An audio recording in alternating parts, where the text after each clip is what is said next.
Hi guys, welcome and thanks for joining us. I'm Scott Woodhead, one of the co-owners of Sports Physio UK, and one of the senior sports therapists down here. I'm joined today with Danny Blaney. Danny Blaney is a second year student over at Huddersfield University.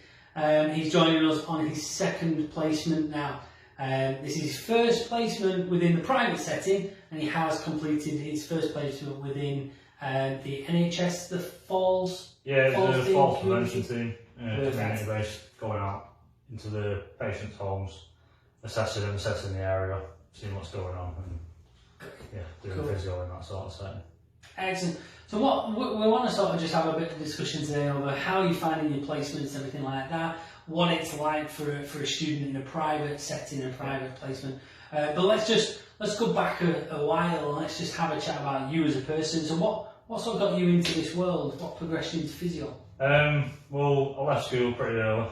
I didn't get the GCSEs that I wanted, so I needed to redo them. But before that, I was in building, so I did labouring for roofers, bricklayers, property developers. Really nasty work, dust everywhere, not enjoyable. I also taught martial arts as well at one point, but it was something that I really liked and I'd always wanted to do. It was really long hours, and it was very sales based as well. What sort of martial arts?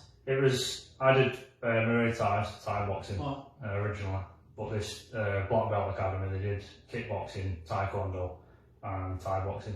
So I just did some of the Thai boxing classes and also did private lessons for ones and twos in different groups. But I was very sales based as well, so I'd have to go out and get the names, get the numbers, get them into the gym, do the instructing, and it was basically I'd get paid based on the people I get signed up to the gym. So there was no set wage, and it was 9 till 9, Monday to Friday, and then Saturdays was 10 till 2. Almost as long as the hours we do here. Nearly, almost. Nearly.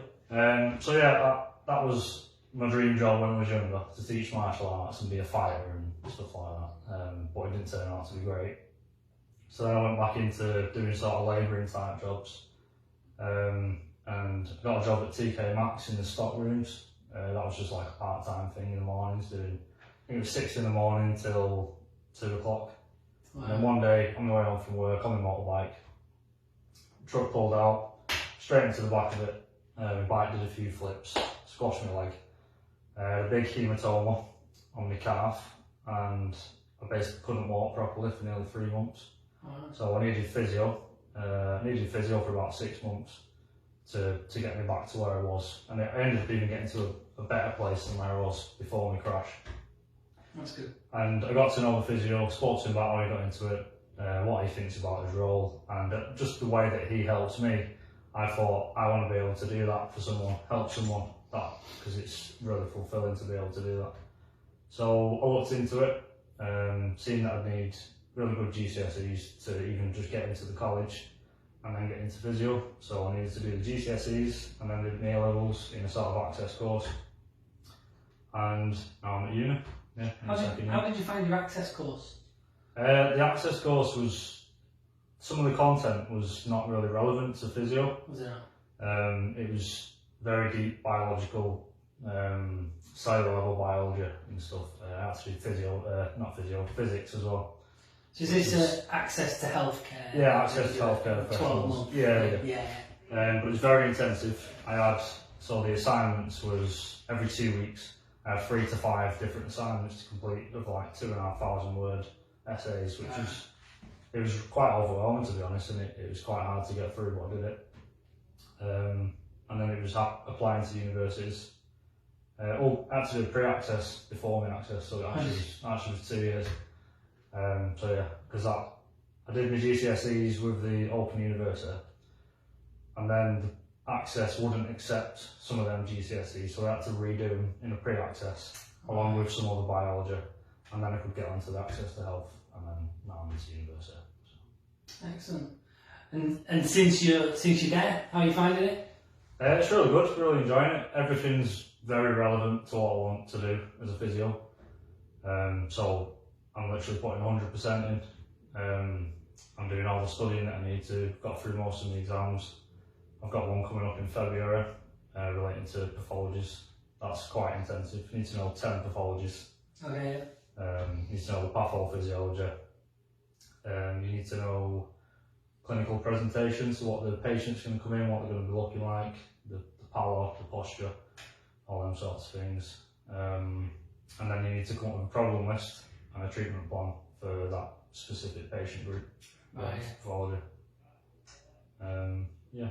Cool. So it's good, I'm enjoying it. I really like that it's a very hands-on subject. I'm quite a visual learner, and also hands-on as well. So it suits me down to a T, really, doing it. Good. There's so many sort of learning abilities out there, isn't there? A lot of people buy your visuals, and a lot of people do prefer to read it, and they understand it that way. I'm very much a visual sort of person. Someone could show me how to do something, and I will pick it up. If I just read it, it's not the greatest way for me to learn. But it's good because you'll learn a lot more of that while you're at university as well, in terms of how to communicate with your patients. Some you can just show them their exercises, for instance, and they're happy they've got it and they're down to a T and they're replicating it back to you. Whereas some you have to literally draw the pictures out or even video them. I use video quite a lot with patients. That's good. Get them to actually I hold the cameras. Quick selfie of myself, and then video them doing the actual movement. Getting that visual feedback then, aren't they? It's sort of like mirror neurals, isn't it? So you see something, you can copy it via mirror neurals. So, cool. So this is the second placement. The first one, obviously, we touched on in the NHS. This is your first private practice placement, and it's more in the MSK world than what your last one was. So, what were you expecting? What was your expectations when you came into it? To be honest, I didn't think I'd be able to get as hands-on because it was private. So I thought paying customers coming in, they're not going to want me doing the work. And I don't know what I was expecting in terms of people coming in, what level they'd be at, whether it was like acute phase or chronic or. So I just had an open mind basically when I come in, and I've just learned as I've been here and what to expect, and Good, excellent. Let's have a chat. What's the biggest thing you've learned since being here? Now I understand you've only been here for 10 days. 10 days, biggest thing I've learned. To be honest, it's confidence in taking subjective information and having a good understanding of why you ask the certain questions within the subjective. So relating to the red flags, very important thing that I need to remember. I had a patient last week and I got asked to do the subjective supervised by a physio, and I basically felt like a rabbit in the headlights. I froze, I forgot what I was supposed to say, and then I realised I need to put a lot more effort rather than learning the anatomy and the pathophysiology and all that stuff, in just literally speaking to people and understanding the subjective question. So that's probably the biggest thing I've learned. So. Absolutely. So staying with the subjective assessments, how important are the subjective assessments then when we're looking at a patient in real life? Yeah, they're very important. I'd say they're probably the most important part of the assessment, barring the objective. But yeah, so the subjective is going to tell you the mechanism of injury, what's gone on, what they've been doing, and that can sort of give you an idea of where you need to look and where you need to investigate further, so that you can give a pretty solid diagnosis along with your objective findings as well. Good, excellent. So obviously we're not even halfway through your placement, but how are you finding sort of the support structure that Sports Physio provides? It's really good, yeah. This book's excellent. It's got personal reflections in it, clinical reflections. They say it's only do one a week, but I've been trying to do one a day of the personal, even if it's just a mental reflection. This prompts me to do it. Gets me to think about what happened in the day, what I did well, what I could have done better, that kind of thing. It's very structured. In terms of organisation, it's never been a strong point for me. I've always been sort of hands-on, just get it done. But this has made me follow steps more progressively. Good. Go through the book, complete the personal and clinical reflections, and it's got the opportunity to do case studies as well. So if I get a patient coming in that's quite interesting, an interesting case, and I've learned something from it, then I can take this book home, do a case study, do some online research around the latest findings and studies and best ways to treat, and they can bring that back in, present it to you or another physio, and come up with an idea of treatment plan for the patient the next time you see him.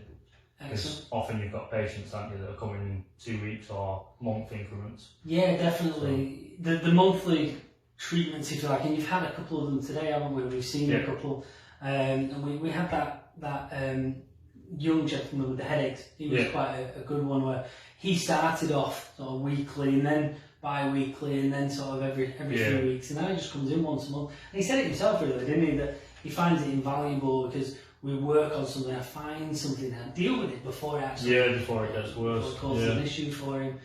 So we see quite a lot of sort of the monthly maintenance top up sort of patients, and they're just coming in for sort of MRTs and just making sure they can still move the way that they want to. So good. So where do you see this going after your placement? So where are you off to next? Well, after this, so I'm here for 5 weeks, and then I go back to uni, and we do some kind of consolidation learning, get everything together. A little bit more on the things that we've already done, probably a bit more on cardiorespiratory and neuro, because I need to do one of them as well, one of them placements. And then back on to my next placement, which will be another 5 weeks, but I've not got any information on what that'll be yet. Not sure where you're going? No, they tell you about 2 to 3 weeks before, so yeah. I'll have a bit more information as the time goes on. But yeah, I don't know yet. No. But I don't mind change, so I feel like I can sort of slot into any situation and adapt. Being adaptable is quite a good one. Yeah. Being adaptable when you sort of go into the private clinic, I'm guessing sort of within the NHS as well. When you meet a patient, you have to sort of adapt to personality to suit theirs as well. Because some patients, they'll accept a more relaxed sort of demeanour and a more relaxed attitude to the practice, whereas some patients expect a more professional and formal approach. Yeah. And you just need to be able to gauge that and adjust your attitudes accordingly. So. Absolutely. And even just sort of working with myself, obviously I've not watched you working with the other guys, but even just working with myself, you've actually managed to do that, which is really good. Yeah. You built a really good rapport up with the patient, and that's from the ones that you've done some manual work with, or just sort of shadowed and looked at the anatomy and moved forward that way. Yeah. So it's good. How have you found your educator? Your educator's been Josh? Yeah. He's been really good. He's not like really bossy or anything. He's not like he's not trying to micromanage. He's just guiding me in the right way, and he's letting me know constructive criticisms and anything that I could be doing better. Also building my confidence at the same time. And he's asked me how I prefer to learn, what sort of situations I feel like I learn best in. And I've said I do prefer to be just thrown in the deep end, because it makes me make a mistake and I can go back, take responsibility for that, improve it, make my weakness a strength, and then apply it. Yeah. So, Josh has been good in that sense. Excellent. And I think Josh worked with you at the beginning of this workbook as well, and went through the SWOT analysis and everything like that to help you identify those strengths and weaknesses. He did the test to see whether what kind of learner I am. Is it the VARS questionnaire? And visual and auditory, I think it was. Yeah. And most people sort of when you plot it on that graph, they fall into sort of a few different areas, don't they? Yeah. Excellent. What would you have a message to anyone sort of listening or watching as being a student? Yeah, I would. The main thing. So if you're that student and you're thinking of applying for university to be a physiotherapist, like you said about the different patients and adjusting your attitudes to speak to different people, I think that's really important that you get that real world experience of dealing with different people before you apply to university, because first year goes really quick and then you're literally thrown in at the deep end in clinic, and you need to be able to adjust and speak to the patients and do the subjectives, and it can be quite daunting if you're not prepared for it. I feel like I left school when I was around 14, 15, just because of circumstances. So I've had quite a lot of experience in different job roles, working with loads of different people. I've done quite a bit of sales, so I think that gives me that rapport building skill as well. But I'm not saying people should go out and do sales, but if they can just get some experience working with members of the public, and learn how to sort of adjust the personalities to suit them, build a rapport before they apply. Maybe even get experience in a private clinic like this, even just shadowing, just being there.